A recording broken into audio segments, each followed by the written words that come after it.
नमस्कार, मी श्रीधर कुलकर्णी। आज आपल्याला शेअर मार्केटमध्ये काय घडामोडी घडल्या या संदर्भात थोडक्यात माहिती सांगणार आहे। आज सकाळी मार्केट सुरू झाल्यापासून घसरण होते आणि दिवसभर मार्केट खालीच होती। मार्केट संपताना सेन्सेक्स हा 693 पॉईंटने घसरून 78,956 वर बंद झालेला आहे। निफ्टी हा 208 पॉईंटने घसरून 24,139 वर बंद झालेला आहे।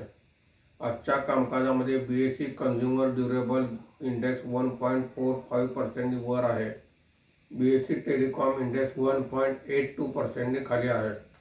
बीएसई मिड कॅप इंडेक्स 0.98% आणि बीएसई स्मॉल कॅप इंडेक्स 1.16% खाली आहे।